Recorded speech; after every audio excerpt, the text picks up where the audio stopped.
NASA's Artemis 1 mission. The agency is currently targeting no earlier than Monday, August 29th, for liftoff of the Space Launch System rocket that will propel the Orion spacecraft on its mission around the moon and back to Earth. The first in a series of increasingly complex missions, Artemis 1 will be an uncrewed flight test that will provide a foundation for deep space exploration and demonstrate our commitment and capability to extend human existence to the moon and onto Mars. We have several experts here to talk with us today about the Artemis 1 mission. Here in the room with me are NASA Administrator Bill Nelson, Mike Serafin, the Artemis 1 mission manager here at NASA headquarters, Pavya Lal, Associate Administrator for Technology, Policy, and Strategy at NASA headquarters. Joining us from Kennedy Space Center in Florida is Charlie Blackwell Thompson, the Artemis 1 launch director. Joining from NASA's Marshall Space Flight Center in Huntsville, we have John Honeycutt, Space Launch System Program Manager. And joining us from Johnson Space Center in Houston is Howard Hugh, the Orion Program Manager. Each of our speakers will share opening remarks, then we'll take questions from reporters on the phone line. Reporters can enter the queue by pressing *1 on their phone at any time. First, we'll have remarks from NASA Administrator Bill Nelson.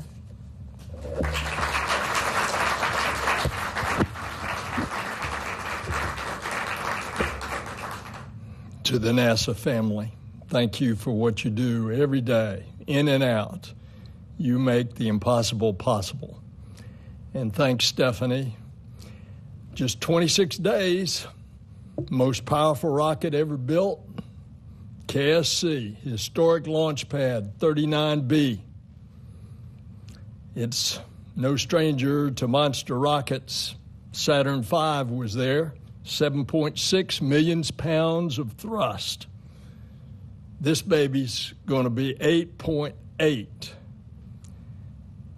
The Saturn V took us to the moon a half a century ago, and now, as we embark on the first Artemis test flight, we recall this agency's storied past, but our eyes are focused not the immediate future, but out there.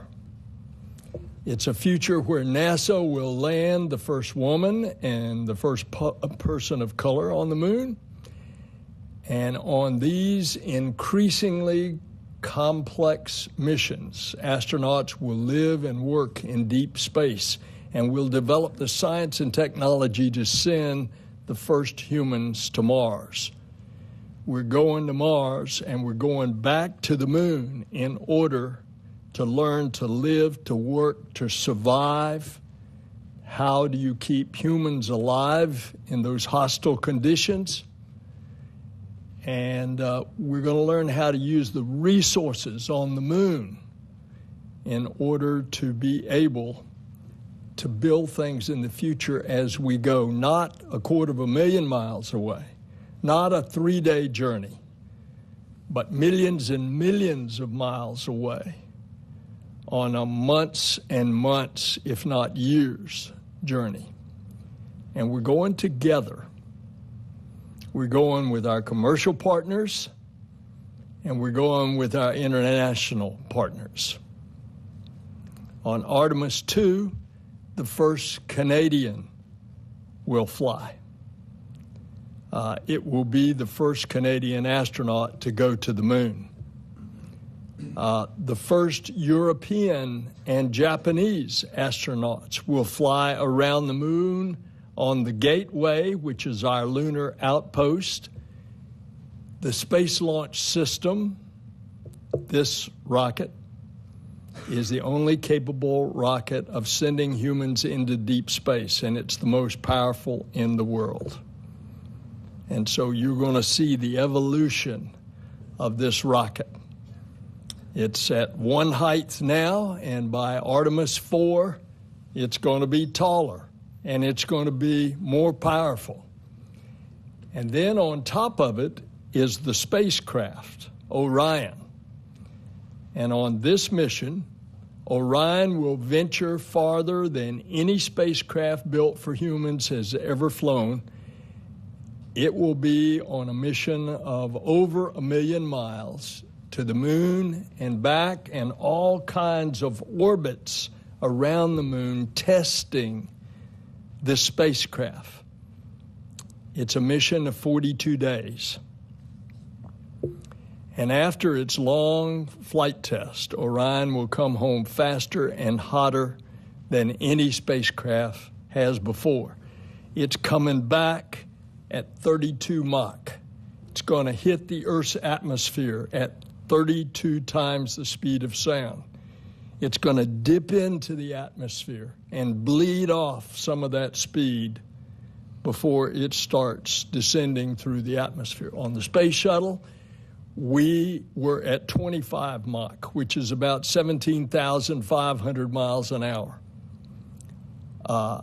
This heat shield of Orion is built so that it will stand the hotter environment as it's coming in first at 32 Mach. You come back from Mars, it might be at 36 Mach. So we've got a lot of testing to do. And once that spacecraft, we're testing this heat shield. It's the most advanced heat shield ever. Once it comes into the atmosphere, then it's going to slow down to, before the parachutes are deployed, about 300 miles an hour. Now, last week we were down at Kennedy, and I was in the vehicle assembly building with a bunch of students and letting them look up on a surprise visit. It was the ones at the KSC camp. And you should have seen them. They didn't know. This was a surprise that Bob Cabana and I did for these kids. You should have seen the utter amazements of the kids that they looked up at this behemoth in the vehicle assembly building, looking up at the SLS. We saw the hard work of thousands of people around the world that was proudly on display right there, and soon that baby is rolling back out to the pad. 17 stories high, solid rocket boosters, enormous core stage holding the liquid hydrogen and oxygen tanks. And then underneath Orion, the spacecraft, is the European Service Module, the powerhouse of the Orion spacecraft that will provide Orion with power and life support for the astronauts for the future flights. And that comes from our friends at ESA, European Space Agency. And I'm telling you, a couple of weeks ago, I was in Europe, and they are gaga. They are so excited about NASA and what's happening, and to be a part of it. And it tells you something about NASA. It tells you about our international program and our international outreach. And so this rocket is an incredible feat. And I want to underscore that this is a test flight. It's just the beginning. We've learned a lot over the years. We've learned a lot that we're going to be able to apply in the coming years. Developing a new rocket, and this is a new rocket. It's a derivation of the solid rocket boosters from the shuttle. 4 segments. This is 5 segments. It's a derivation of the core stage for the space shuttle, but so much different, so much larger, more complex. And when you look at the rocket, it almost looks retro. Looks like that we're looking back toward the Saturn V, but it's a totally different, new, highly sophisticated, more sophisticated rocket and spacecraft. And we're going to learn from this Artemis 1. We're learning through the challenges, the accomplishments, Artemis 1 shows that we can do big things, things that unite people, things that benefit humanity, things like Apollo that inspire the world. This is now the Artemis generation. We were in the Apollo generation. This is a new generation. This is a new type of astronaut. And to all of us that gaze up at the moon, dreaming of the day humankind returns to the lunar surface, folks, we're here. We are going back. And that journey, our journey, begins with Artemis 1. This team is going to tell you today more about our goals for the mission and what's on board. They're going to explain how these mission objectives are going to inform our future, inform how our crewed missions to the moon are going to be, and beyond. And remember, it's not the sky that's the limit. We're learning from the James Webb Space Telescope how big this universe is. The universe is the limit. So let's go, Artemis 1. Thanks.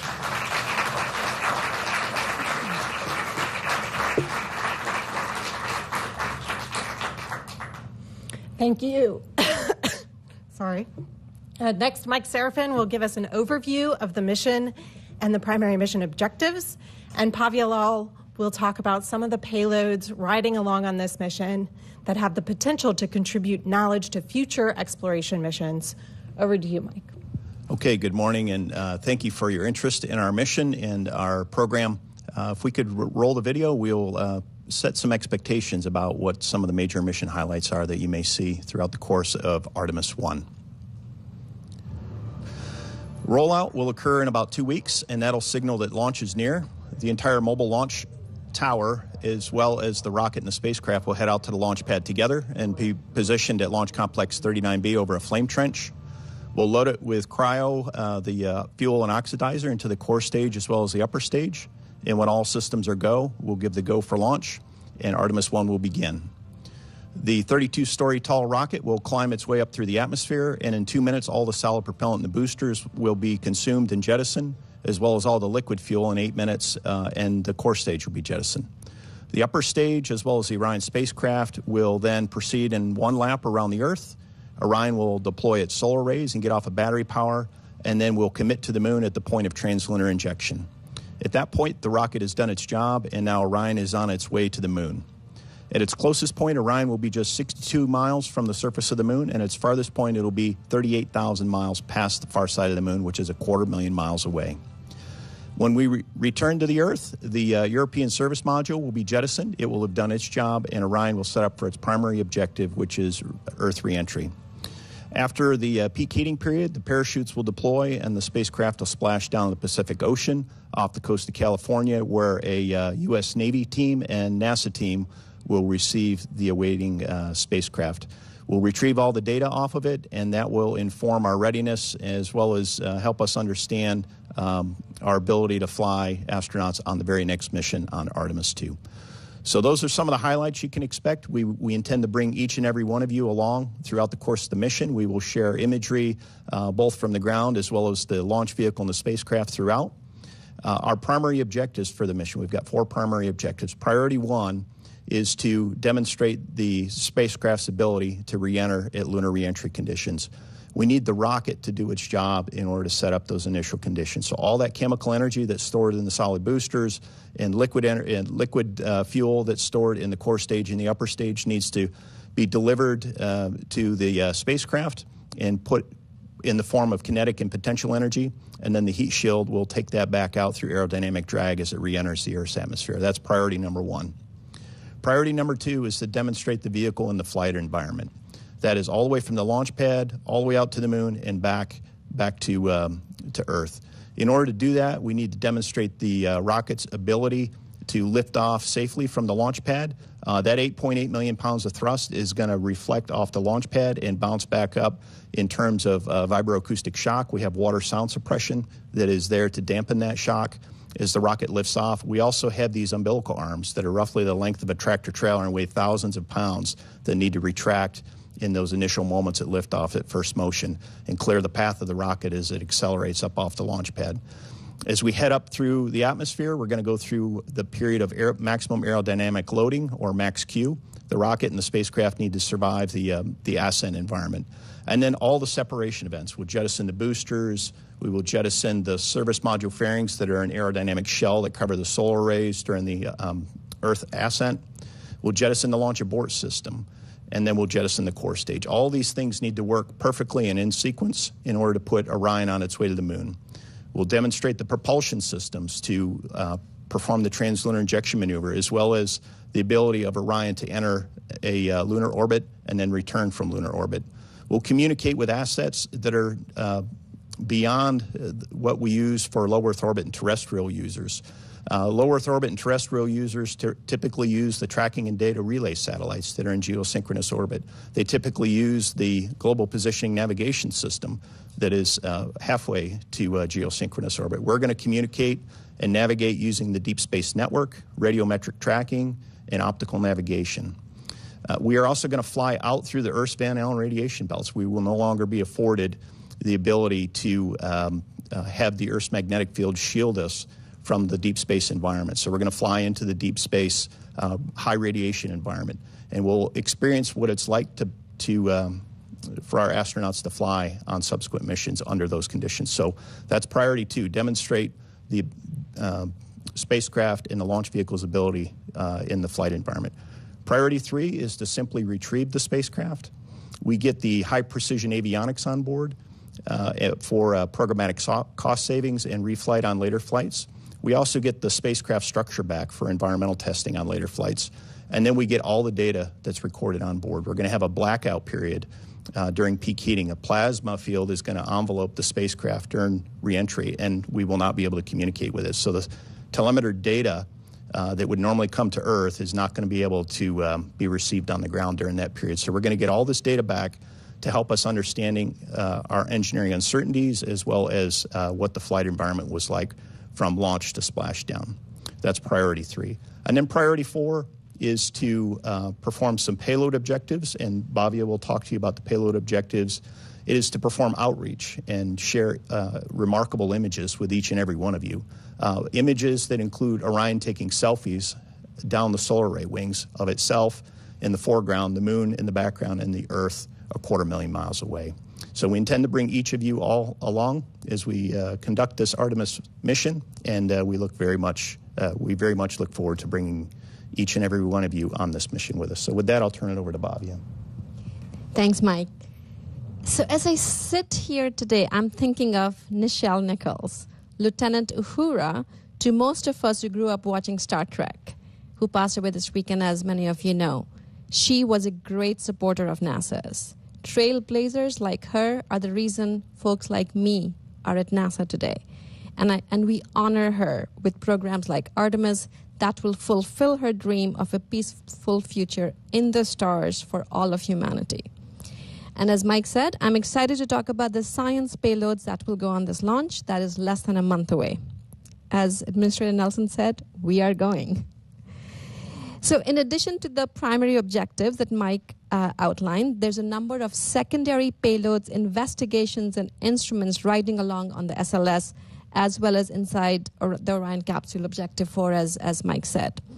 These payloads reflect partnerships from across the agency with U.S. universities, our international partners, in fact, 5 of them. Administrator Nelson talked about the importance of international partnerships, and our Deputy Administrator Pam Milroy often tells us, if you want to go fast, go alone. If you want to go far, go together. And these experiments are a perfect illustration of how collaboration will take us farther when we work together to build the knowledge towards our shared goals. So, on to the payloads. On Artemis 1, we have 10 CubeSats riding along with SLS. Each CubeSat is about the size of a small suitcase, briefcase, or a shoebox even, and weighs about 25 pounds. These lightweight platforms enable us to conduct research at lower cost but higher risk. Of course, that is the point. When it comes to CubeSats, failure is an option. Several of the CubeSats chosen to fly on Artemis 1 focus on lunar science and may help inform research strategies and prioritize technology development of human and robotic exploration. There are other payloads as well. CubeSats will be testing innovative propulsion technologies, studying space weather, analyzing the effects of radiation on living organisms, one of my favorite experiments, and providing high-resolution imagery of the Earth and Moon. Artemis 1 provides a rare opportunity for these small experiments to reach deep space destinations. As you all know, most CubeSat destinations tend to be low Earth orbit or LEO. But CubeSats aren't the only science experiments Artemis 1 is carrying. We have other experiments inside the Orion capsule that will prepare us for a permanent foothold in space. Inside Orion, although we do not have astronauts in this flight, we will have a few purposeful passengers who will help us understand the effects of space on the human body. A suited mannequin by the name of Commander Moonikin Campos, the name was determined through a public survey, will occupy the commander's seat. And the idea is to provide data on the forces and loads the crew members may experience in flight. It heartens me to tell you that the name Campos is a dedication to Arturo Campos, who was instrumental in bringing Apollo 13 safely back to Earth. Other experiments, so as Orion travels beyond the protection of Earth's magnetic field, it will be exposed to a harsher radiation environment than crews aboard the International Space Station experience. Mike mentioned the Van Allen belts. Outside the Van Allen belts, the radiation environment includes solar energetic particles, events produced by sun during solar flares, and particles from outside the galaxy, galactic cosmic radiation. As a card-carrying nuclear engineer, I can personally attest that radiation is one of the top challenges for human exploration beyond LEO, which is why there is such a focus on understanding the radiation environment to and at the moon. And of course, many of you know, radiation affects women differently than it does men. So in the Orion capsule, we will have 2 adult female mannequin torsos, Helga and Zohar, that are part of an experiment to study the radiation environment and test a very cool radiation protection vest. I hope you have a chance to look at some of these pictures. They are fantastic. And finally, we have a demo on Orion that reminds me of, what else? Star Trek. The crew of Star Trek was always conversing with the ship's computer that was answering back. Well, the crew of the Artemis may be talking to the ship's computers as well. Orion will carry a technology demonstration payload called Callisto, named after one of Artemis's hunting companions in Greek mythology, to test the technology for a voice-activated virtual assistant. We'll start with commands like turning on or off lights remotely, something we do at home. But this could lead to the technology that eventually turns science fiction into reality on future crewed missions. What we are doing now is not simply returning to the moon as a mission of flags and footprints. We are beginning, as Administrator Nelson said, a long-term journey of science and exploration to the edge of the universe. We have done our early reconnaissance with both robots and humans. Now we are learning what we need to know to be able to spend more time at the moon and then prepare for going to Mars and beyond. There is so much more we have to tell you. Let me just end here by saying that I know when Artemis 1 launches, Lieutenant Uhura will be smiling. Thank you, Mike. Thank you, Pavia.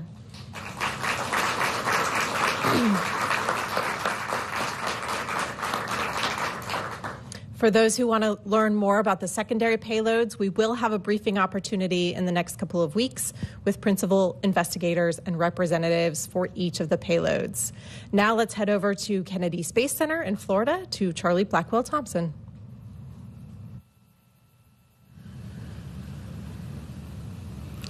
Thank you, Stephanie, and good morning, everyone.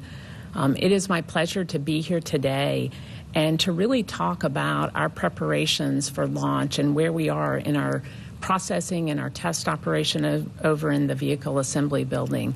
I mean, we are in the final stretch. As mentioned in the previous briefing, we are targeting that launch. We're targeting that rollout date of August 18th. We are on plan for that at this time. And just to provide a little bit of where we are in our processing, I'll start at the top of the rocket. We did our final Orion power-up over the weekend, and so that was all completed. We are working through our payload stows, as described. Some of the items that go in the crew module, those are in work. And we will keep the Orion crew module open. The planned closure of the hatch is in about 10 days from now.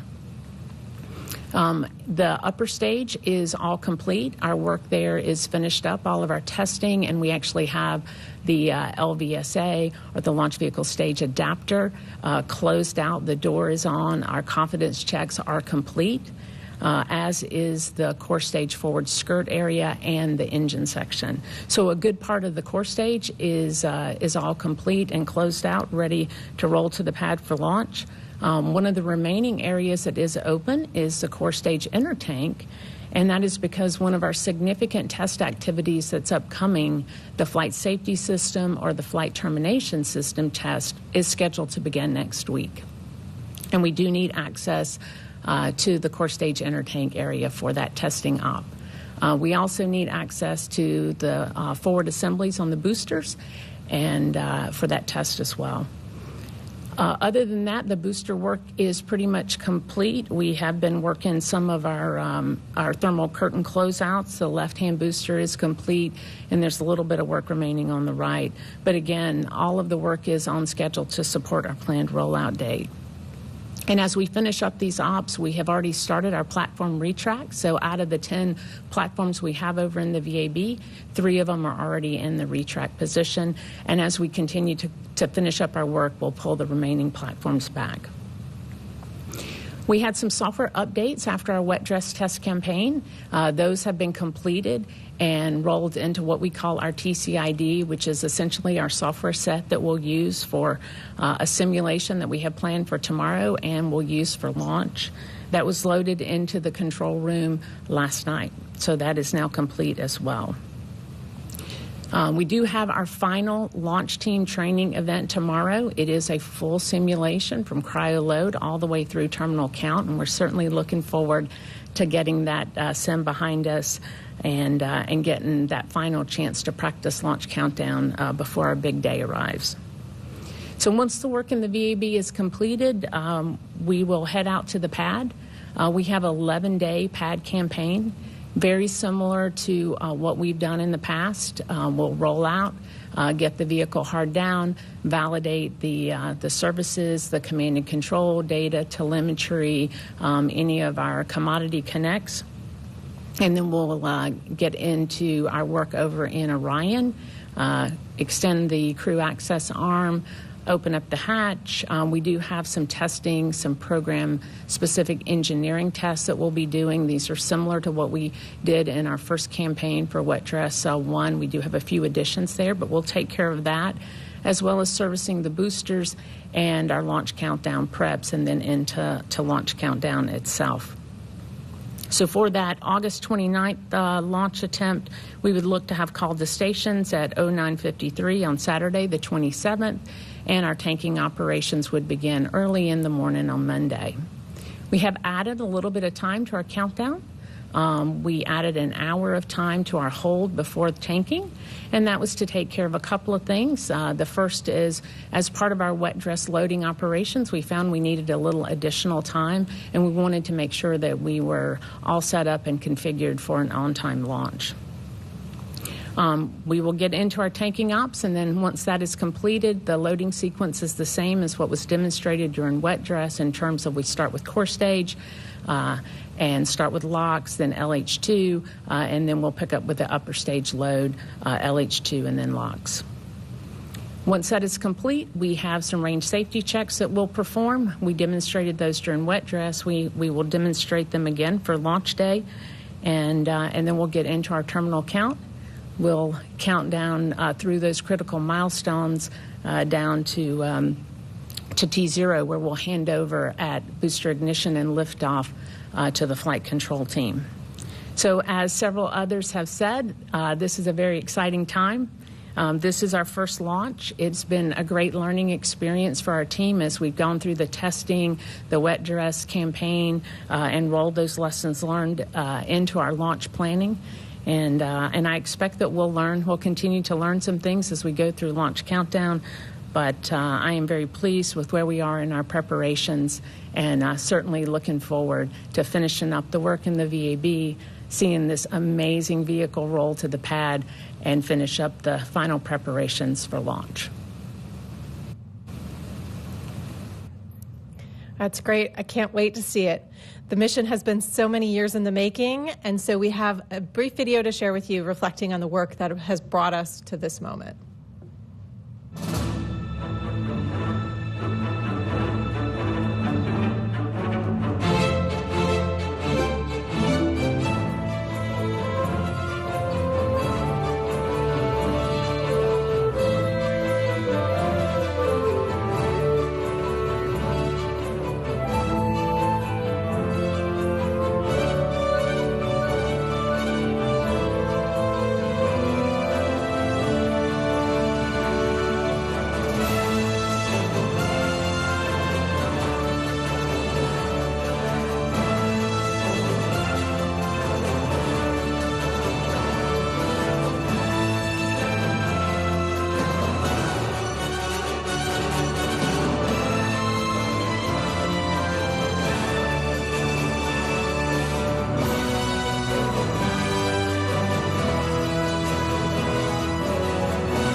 Just awesome. So now we will go to John Honeycutt to talk to us about the Space Launch System rocket, and then over to Johnson for Howard Hugh to talk about the Orion spacecraft.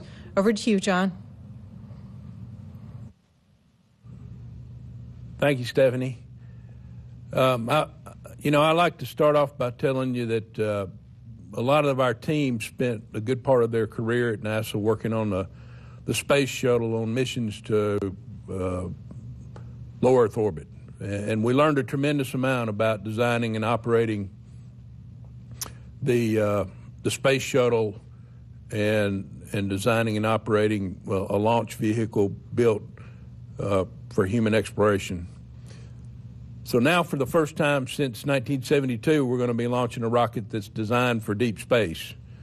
Our team really took advantage of everything that we learned from flying the shuttle and, of course, from the Saturn V rocket.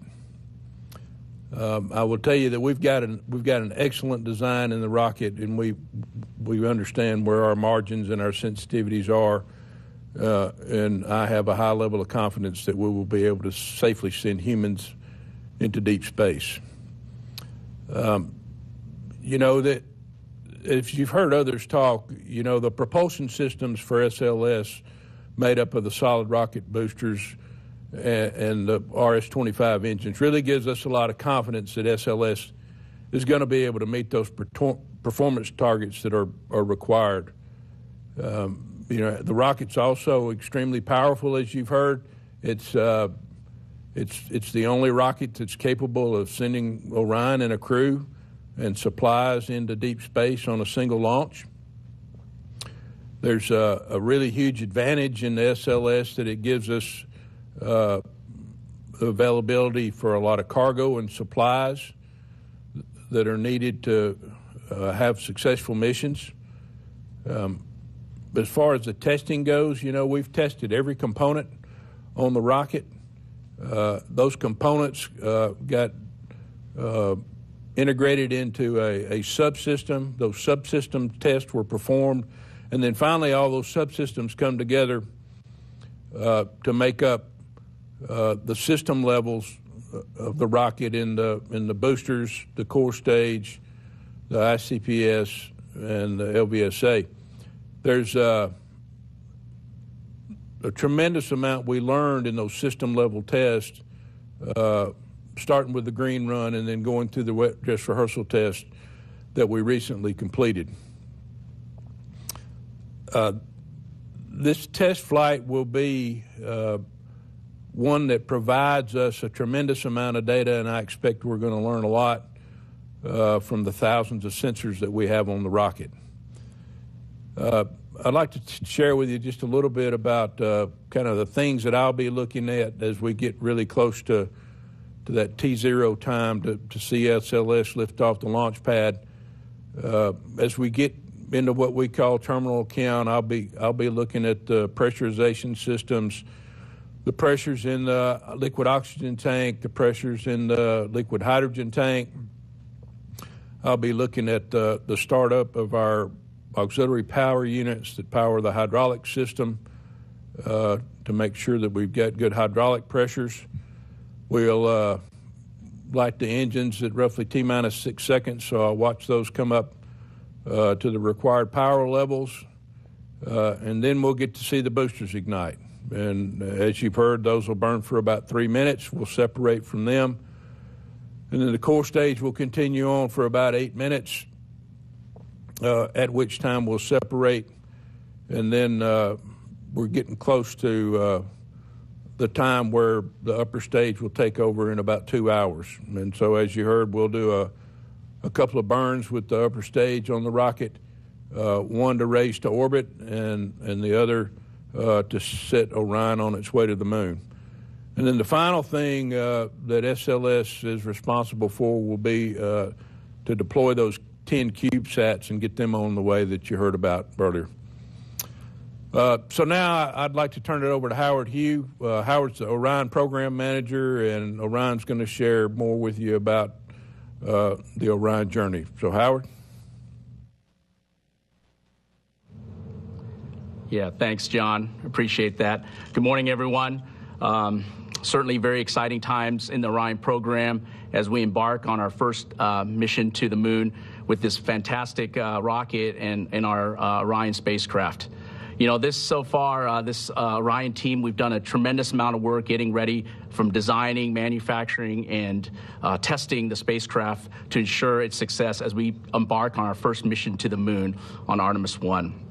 You know, it's been a very collaborative effort across multiple NASA centers with our industry partners and, of course, our suppliers across all 50 states, and including the European team as well. Administrator Nelson mentioned earlier, the European team is a very important part of the Orion spacecraft. European Space Agency and their industry partners across 10 European countries is responsible for building the European service module. It's the powerhouse side of the vehicle where it's got the primary propulsion, power, and life support resources we need for Artemis 1. You know, one of the things that is very important, and the video reminded and brought some good memories back of all the testing we've done on the spacecraft, both in Europe and in the U.S. You know, we've had significant effort, not only testing every component, spending hundreds of thousands of hours testing those components, testing the integrated system, and testing the Artemis 1 spacecraft. Really, really great tests that we performed. And of course, we've also had 3 previous flight tests, 2 testing our launch abort system, and of course, the exploration flight test 1, which we were able to demonstrate some of the crew module capabilities along with the parachutes. So that was very good in terms of being able to check out the systems, not only on the ground, but our previous flight tests to be ready for Artemis 1 mission. Now, you know, as you may have heard and heard from others, you know, Orion is designed for a deep space type of mission at the very beginning. Our core systems, we're using advanced life support systems, avionics, communication, guidance and navigation and control, software and hardware. And all those systems are reusable going forward as well. So it's really important that we have a good opportunity to test those systems together on Artemis 1. And of course, Administrator Nelson also mentioned our heat shield, you know, the biggest heat shield we ever built to withstand the lunar entry velocities of 25,000 miles per hour. And it's certainly very important that we accomplish that objective as part of Artemis 1 and really demonstrate what we know from our ground testing, the capabilities of that heat shield. And finally, as you're hundreds and thousands of miles away from home, our Earth, you want to make sure you have capability not only to ensure crew safety, but also recover from contingencies.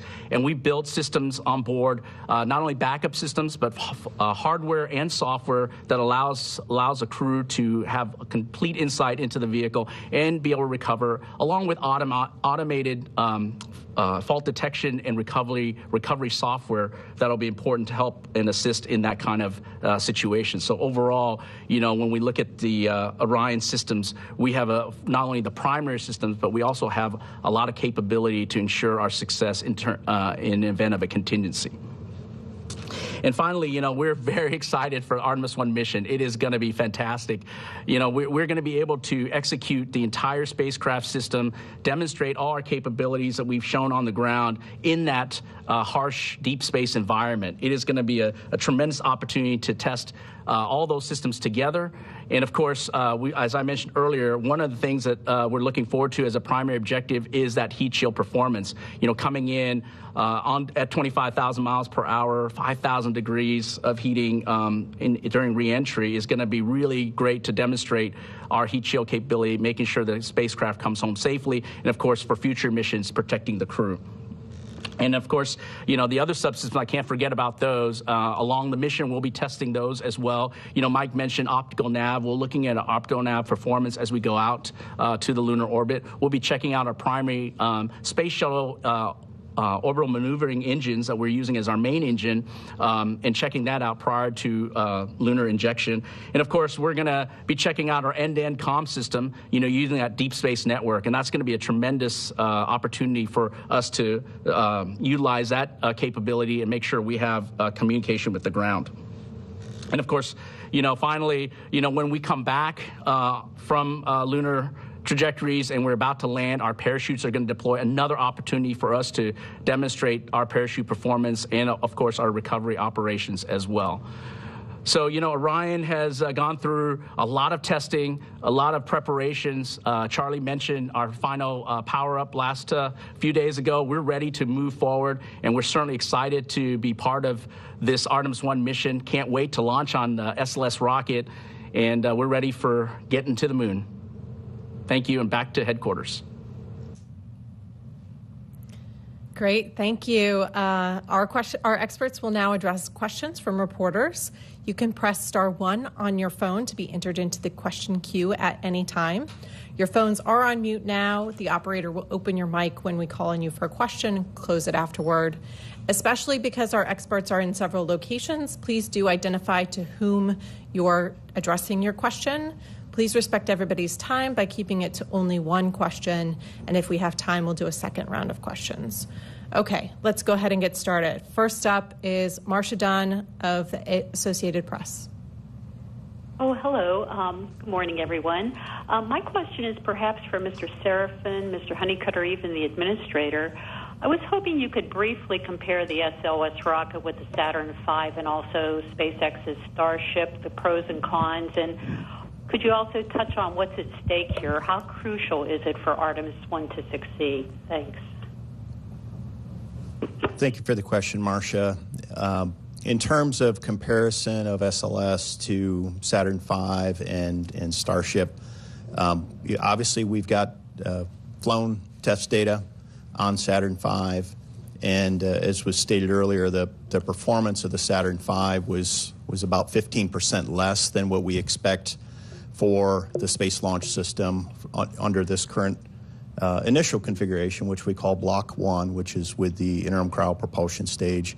When we upgrade later to the enhanced upper stage, or what we call Block 1B, we'll be able to deliver even more cargo to low Earth orbit, and we'll go from 70 metric tons to roughly 105 metric tons. So that's a relative comparison to the Saturn V. Now, in terms of comparison to Starship, they're working through their test program. I think that question is more appropriate for SpaceX. However, we know that their model requires refueling in low Earth orbit in order to deliver crew and cargo to the moon or wherever their destination is beyond low Earth orbit. So as John Honeycutt said earlier, SLS is designed uniquely to deliver crew and cargo to the point of translunar injection in one shot. So I don't know, John, if you have anything to add to that.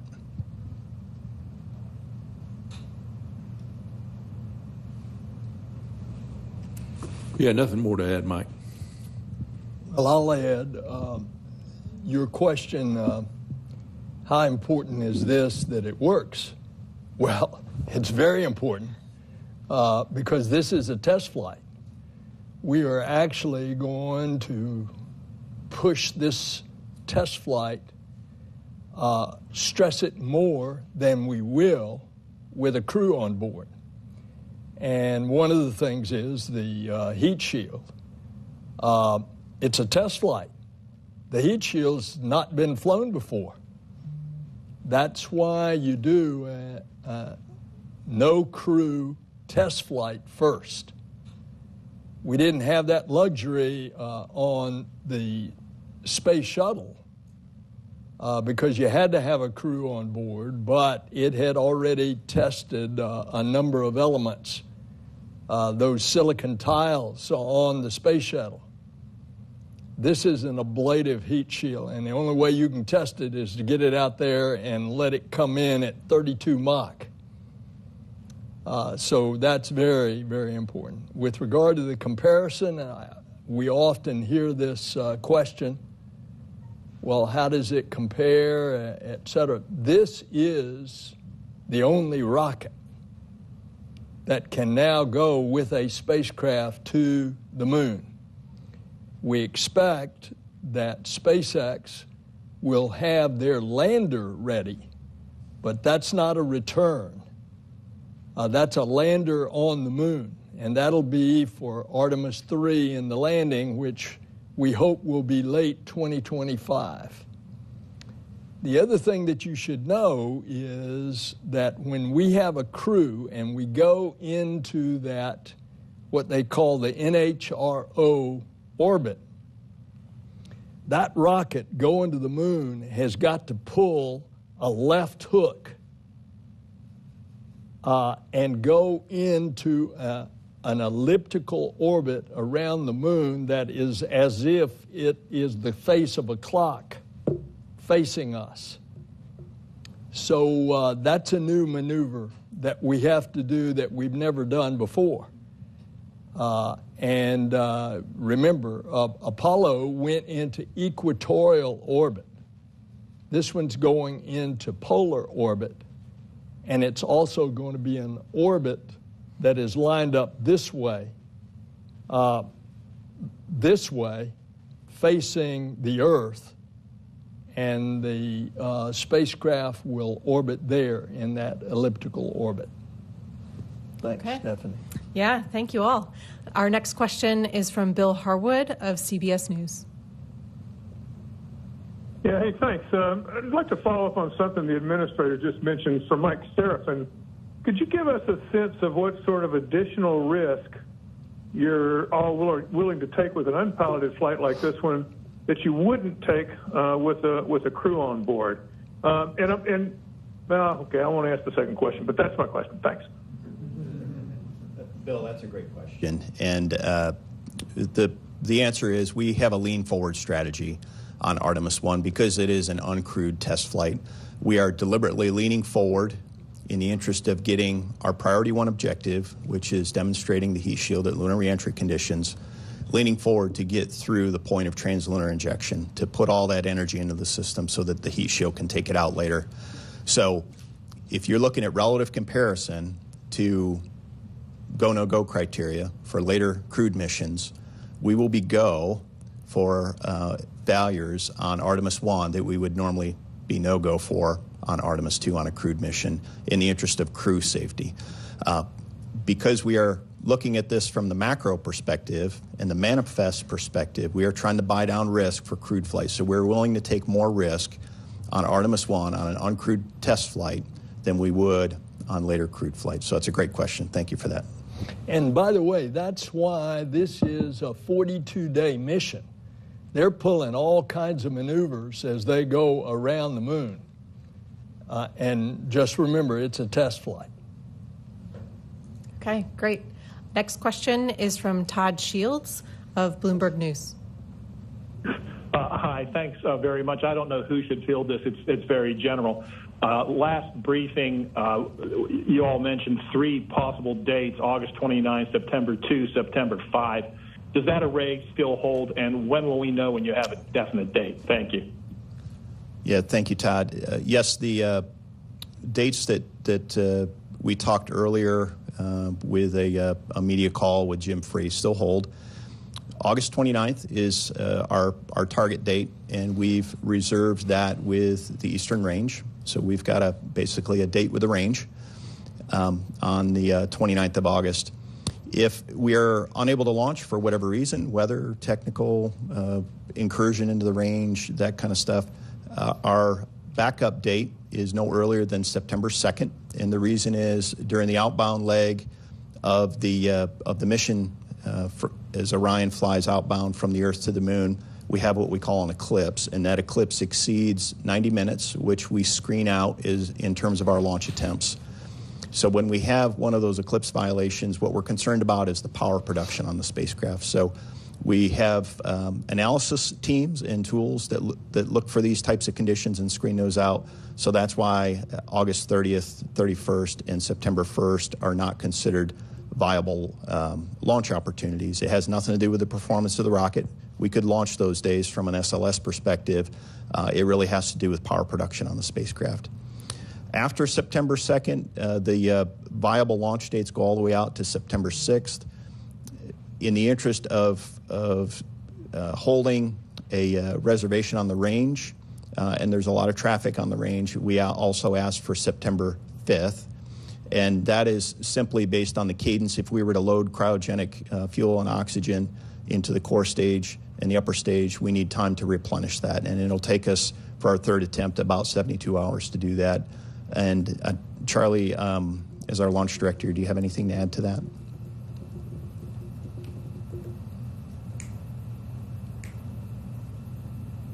Let's see, Mike, I think you covered it. The only thing I would add is that, those are all target dates, and certainly depending on the reason that you scrub and how much commodity you used or how much maybe is remaining in the tank, certainly are drivers. We have all of those discussions at our scrub meeting when we set the official next attempt. But other than that, I think you covered it very well. Okay, great. We'll keep pressing on with questions. The next one is from Jeff Faust of Space News. Good morning. Question probably also for Mike Serafin or Charlie Blackwell-Thompson. I recall from the briefing a couple of weeks ago there was still an open issue about the flight termination system and whether it would be certified to support all the potential launch attempts through September 5th, September 6th. I wanted to see if that had been cleared by the range, that you'll be able to have that system available for all those launch attempts, and if there are any sort of other outstanding issues with that you still need to work out before launch. Thanks. Charlie, you're working that one. I'll let you handle that one.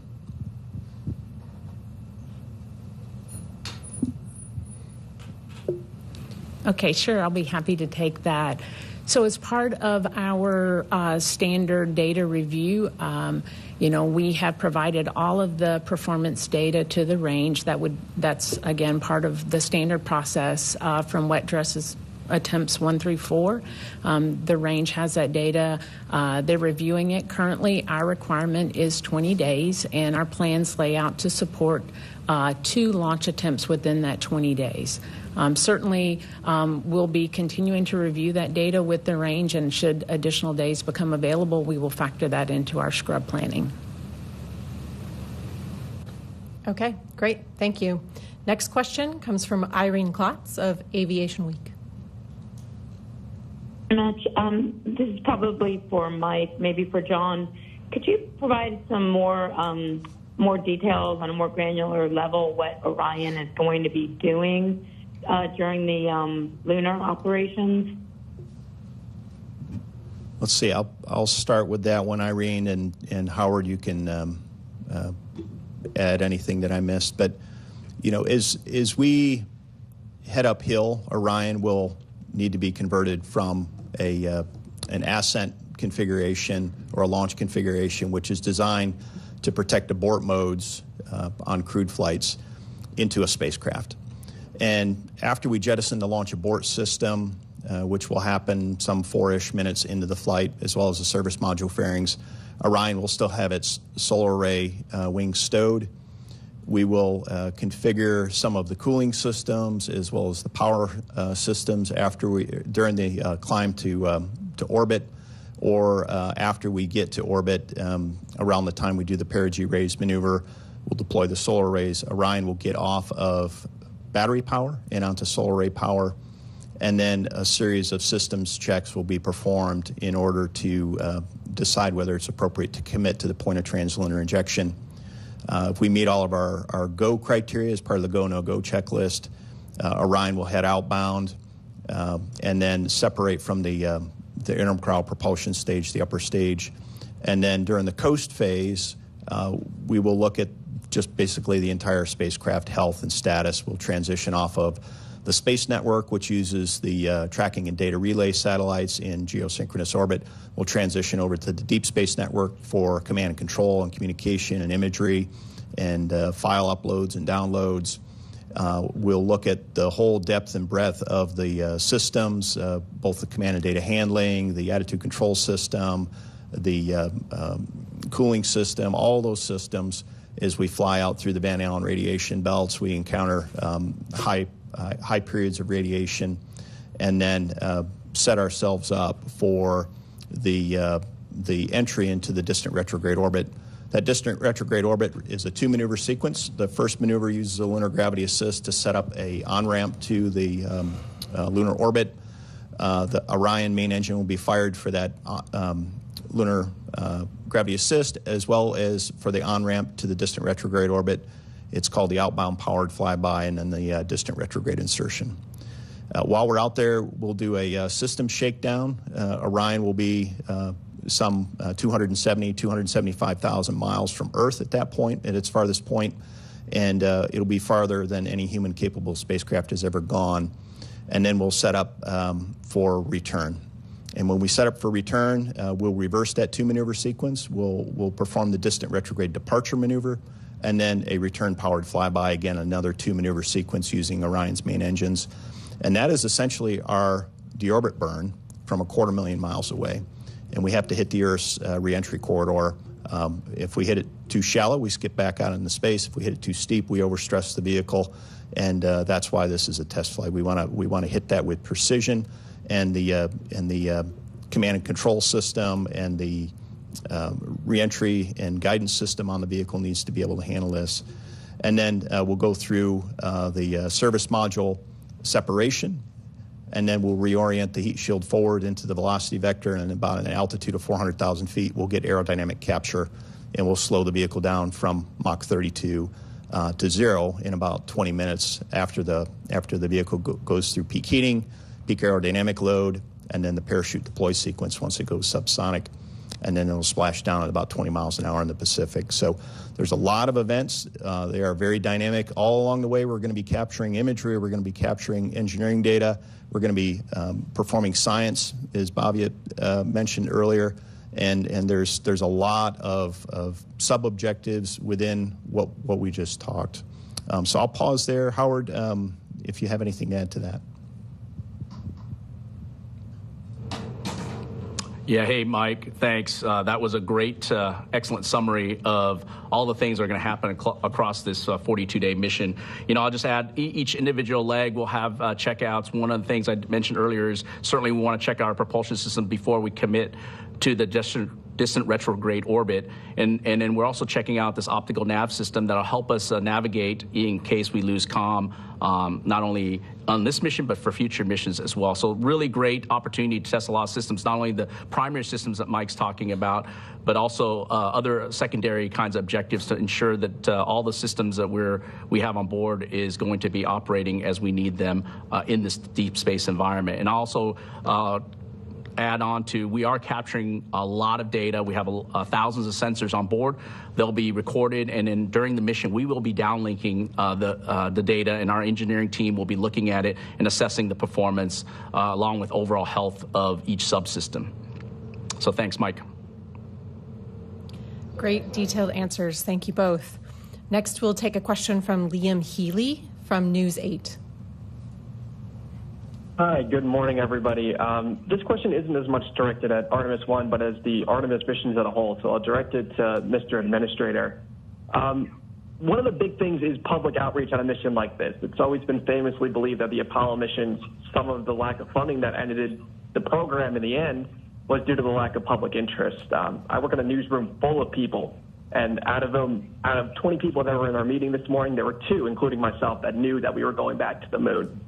So what's your long-term plan to keep public interest active with this as we go through the long-term stages of the deep space missions that are planned as a result of this? Tell me what your news organization is. Only 2 people in your newsroom knew about this? Yeah, we're a local CBS affiliate in Rochester, New York. Okay. If you were the local in Orlando, Florida, it'd be a whole different story. However, the point you make is a good one.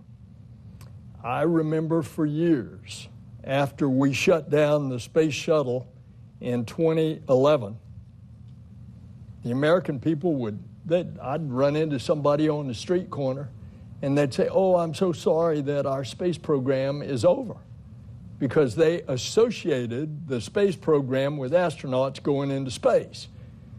Now, anybody who has been awake in the last few months with the James Webb Space Telescope, they certainly have another aspect that they have absolutely been riveted to about what we're doing in space. And as we get to the point of putting human beings on 8.8 million pounds of thrust coming off the Earth, I can guarantee you that people are going to start understanding the space program again.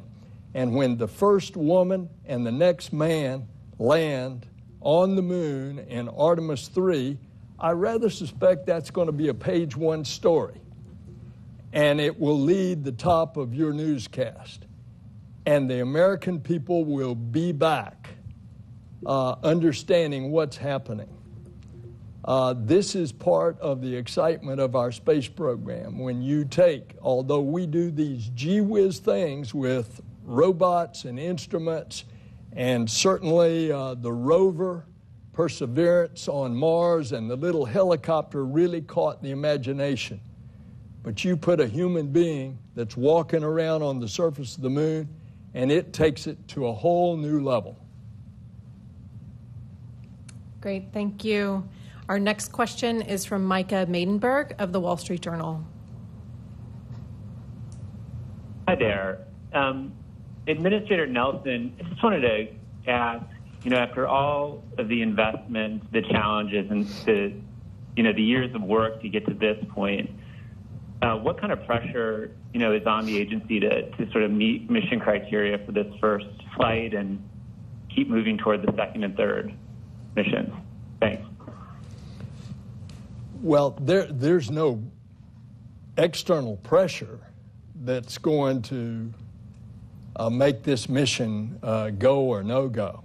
I mean, this has been in the works for years. And if somewhere in your question was the implication of this being more expensive and taking longer, I would urge you to think about the James Webb Space Telescope. Same thing. But look what the results are, because we had to do it when it was right. And there were 244 things, any one of which on the way to a point in the universe 1 million miles from Earth, any one of those 244 things that had not gone right, it would have been Tube City for the telescope. Same thing with this.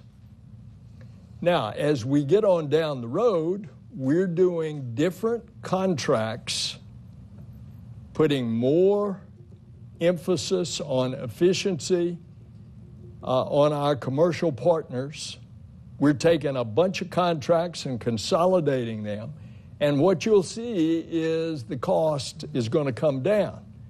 You are amortizing the development cost in these first few flights. Over time, per flight, that cost is going to come down. But regardless, space is hard. And when you're developing a whole new launch capability to support human life and bring them back safely, it's going to cost some money. Thanks for your question. Thank you for all the questions. We unfortunately have more questions than we do time today. However, we do have another briefing on Friday, August 5th at 11:30 a.m. Eastern Time from NASA's Johnson Space Center in Houston, and we look forward to answering more of your questions during that in-depth briefing. If you do need questions answered prior to that briefing, please do reach out to Catherine Hambleton and Rachel Kraft, our public affairs officers who can get answers to your questions. And then tune in on Friday at 11:30 for that mission timeline and spacecraft operations briefing with us on NASA TV and nasa.gov/live. You can, of course, follow along with the updates for Artemis 1 and check out the latest mission resources as well, including the press kit and reference guide on NASA's website.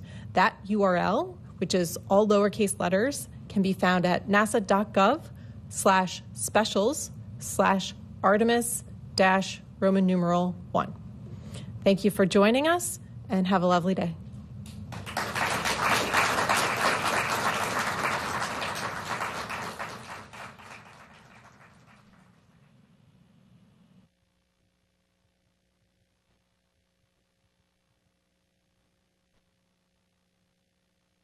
We are going.